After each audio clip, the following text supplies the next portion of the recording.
Oi, gente, tudo bem com vocês? Hoje eu quero contar um pouco aqui para vocês do livro Mais Esperto que o Diabo, do Napoleão Hill. Gente, homem top, o melhor escritor do mundo. Ele teve muitos altos e baixos na vida dele. Ele ficou rico, ficou pobre, teve muitas empresas, quebrou, tudo porque ele não sabia administrar, não sabia ter continuidade, não tinha paciência, me identifiquei. E aí, tudo que a gente não tem paciência, acaba, não coloca a devida atenção, não vai pra frente, né, gente? E eu indico muito esse livro para quem está começando a empreender, porque abre muito a mente da gente, sabe? Eu gostei demais, não é só falando, que nem teve muita gente que perguntou bem assim: ai, Franciele, como que ele sabe que é o diabo mesmo? Eu não quero saber, e se você quiser saber, tá escrito no livro. Mas aqui, pra mim não importa se era o diabo ou não, o que importa foi o que esse livro me passou, o ensinamento, né, que abriu minha mente, assim, de um tanto que, nossa, nunca pensei que um livro fosse ter tanto impacto na minha vida profissional do jeito que teve. Uma parte do livro que mais me deixou assim, era uma coisa que eu acho que a maioria das pessoas sabem, só que eu não tinha assim certeza. É do diabo. Quem é o diabo? Onde o diabo vive? Tem gente que já imagina, né, aquela figura tradicional, mas não é, gente. O diabo tá aqui, ó, na nossa mente, na nossa mente. Por isso que tem aquele ditado, mente vazia, oficina do diabo. Por isso, se a gente não tem mais o que fazer, não vai procurar alguma coisa para fazer, trabalhar, usar a mente, o diabo tá lá, ó, falando: vai lá falar da vida da vizinha, ó, o vizinho ali tá namorando com um homem, e daí? Olha, o vizinho tá traindo a esposa, sendo que eu também tô traindo, mas a gente só olha pros outros, só julga os outros, e é isso. A mente da gente tem que ser controlada. O diabo controla 98% da população. Apenas 2% das pessoas conseguem ter uma mente equilibrada. E eu não sou não sou 2% ainda, gente, mas eu vou ser, se Deus quiser. Gente, uma coisa que eu já fracassei várias vezes. Tentei ser cabeleireira, não deu certo, fiz direito, desisti, altas coisas. Mas por trás disso me fez pensar assim, de nunca parar. Nunca parar ali. Eu nunca desisti. Eu sempre quis continuar a minha vida. De um jeito ou de outro, minha vida ia dar certo, eu tinha que viver. E muita gente não, né? No primeiro tropeço já para, já não quer mais fazer nada, não sei o quê. Isso aí ele fala no livro, que quem desiste na primeira tentativa não vê a realidade, que aquilo ali não era pra você, que nem eu. Meu sonho era ser delegada, mas aquilo não era pra mim. Hoje eu totalmente... E não deu certo pra mim, porque não era pra ser, não era o que eu queria de verdade, não era o que eu gostava, enfim. Passou e graças a Deus tô em outra vibe e tá tudo certo. Uma coisa que ele fala que a gente não sabe usar é a fé. A gente acha que a fé é rezar toda noite, né? Ai, meu Deus, eu quero ser rica amanhã, eu quero ganhar na loteria. Umas coisas assim muito sobrenatural. A fé, gente, é você mentalizar. Que nem eu aqui hoje, tô mentalizando que meus negócios dê certo, que eu viaje bastante. Sabe, assim, você tem que mentalizar tudo que você quer. Isso é ter fé. Você tem certeza que você vai alcançar tudo que você quer. Essa é a verdadeira fé. E não ficar esperando que Deus vai te ajudar. Deus... Óbvio que Deus ajuda, mas a gente tem que ir atrás, né? Correr atrás das coisas. Uma coisa que a gente faz, que não faz a gente prosseguir, é ter medo. O medo paralisa todo mundo, paralisa os seus sonhos, os seus planos, tudo, gente, não pode. Ele fala pra gente não ter medo. Se você tiver medo, é porque o diabo já tá aí, ó. Ai, tô com medo de investir meu dinheiro no meu negócio. Ó o diabinho lá, ó. Será que vai dar certo? Se você não tentar, é óbvio que não vai dar certo. Você já sabe que não deu certo. Então tem que tentar, né, gente? Tudo é tentativa.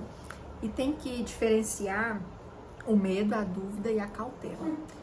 Eu vou com medo, mas eu tenho que ter cautela, gente, pelo amor de Deus. Tem gente que fica, eu tenho R$1.000 ali, vou investir tudo na minha loja. E aí? E suas contas? E sua bebida, comida? O que você vai fazer?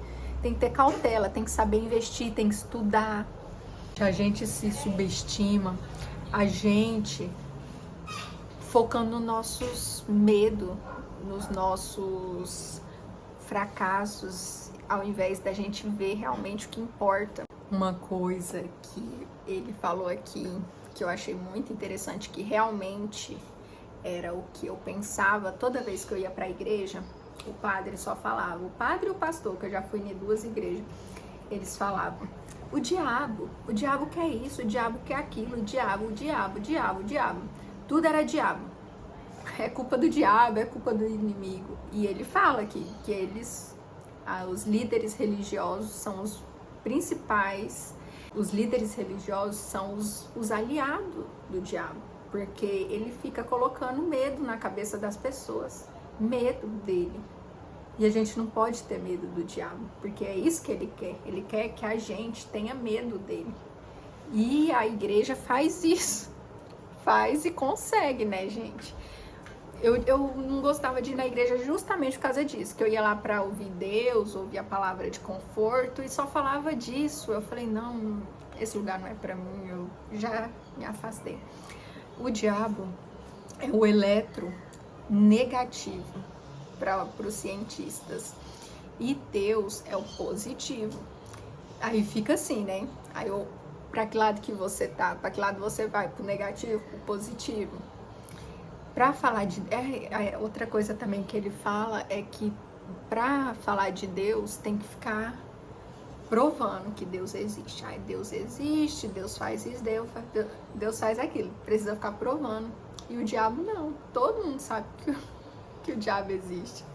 No livro ele fala também do medo da pobreza, do medo da morte, que muita gente não vive com medo da morte. Muita gente morre por medo de perder a saúde, muita gente morre por medo de não ter um amor.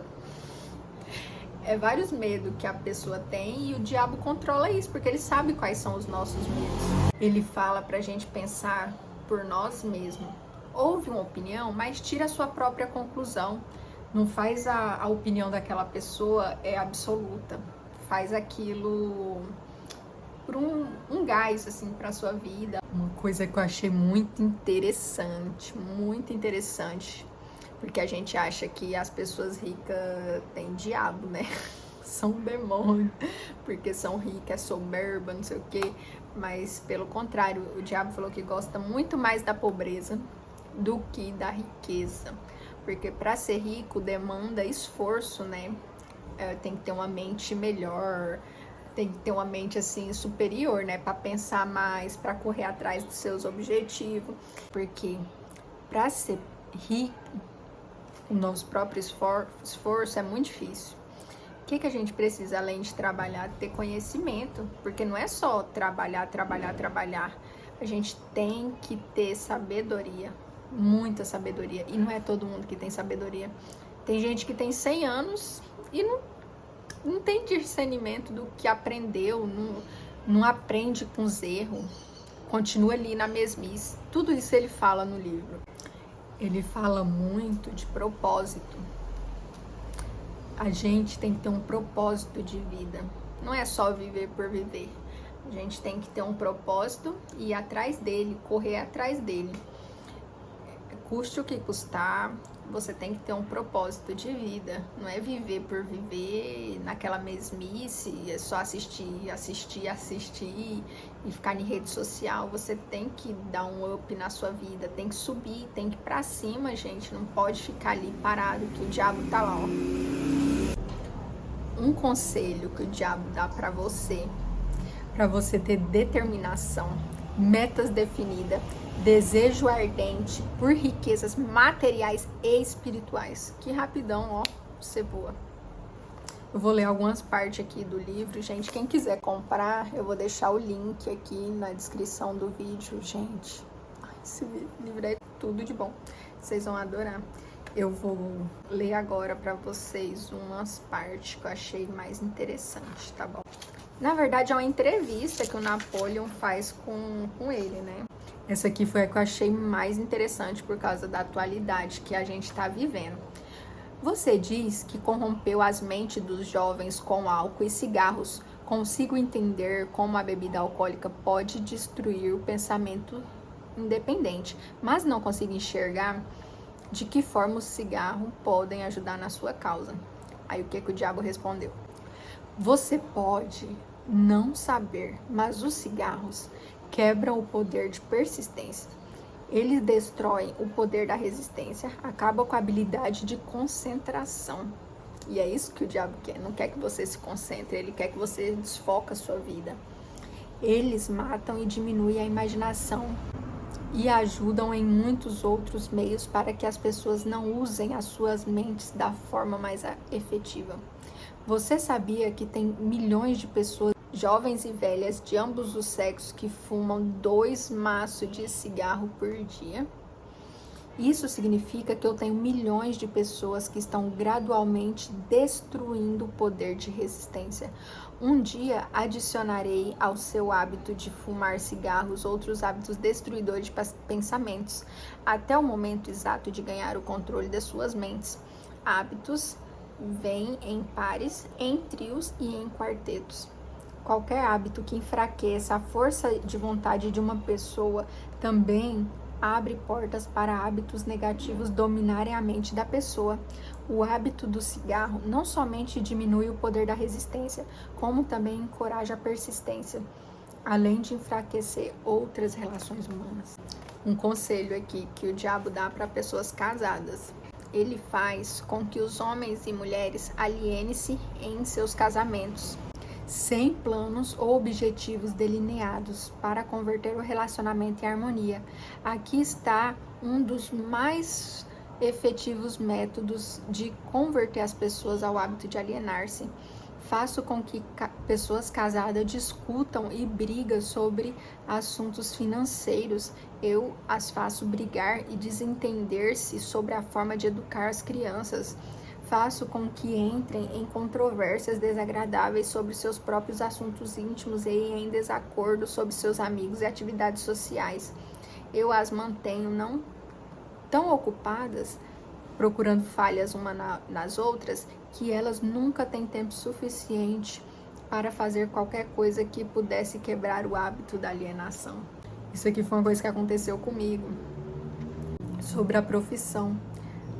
Ele ensina as pessoas a se tornarem alienadas, fazendo com que elas abandonem as escolas e pegam o primeiro emprego que acham, sem nenhum plano objetivo definido, sem nenhuma meta ou propósito, exceto a sobrevivência por meio desse truque. Mantenho milhões de pessoas tomadas pelo medo da pobreza durante a vida toda. Por meio desse medo, eu as guio lentamente, mas sempre à frente, até o ponto de qualquer indivíduo consiga quebrar o hábito da alienação. Isso aconteceu comigo. Eu estudava e queria fazer faculdade, não consegui passar no vestibular. O que eu fiz? Fui pro primeiro emprego que eu achei na frente e fiquei lá 3 anos, depois mais 2 anos em outro emprego que eu odiava, que eu não gostava, nunca gostei de trabalhar pros outros. Ao invés de procurar o melhor pra mim, fiquei ali todo dia na mesma coisa, todo dia, não tinha vontade mais de lutar pelos meus sonhos e estava ali contribuindo pro sonho do meu patrão. ficar cada vez mais rico, cada vez cheio de grana, de bens materiais, e cada vez mais rico, e eu cada vez mais pobre, porque é assim que a gente foi ensinado, assim, que eu sou pobre, rico é rico, mas não é assim, gente. A gente tem que se esforçar, tem que tentar subir na vida. Gente, eu não vou ler mais, porque senão vai ficar muito grande o vídeo. Quem quiser comprar, eu vou deixar o link aqui embaixo. Eu recomendo demais esse livro, é muito bom, gente. Abre a mente, assim, de um tanto. Quem gostou, deixa seu joinha aí. E até o próximo vídeo. Quem quiser comentar aí, quiser que eu leia algum livro, comenta aí, tá?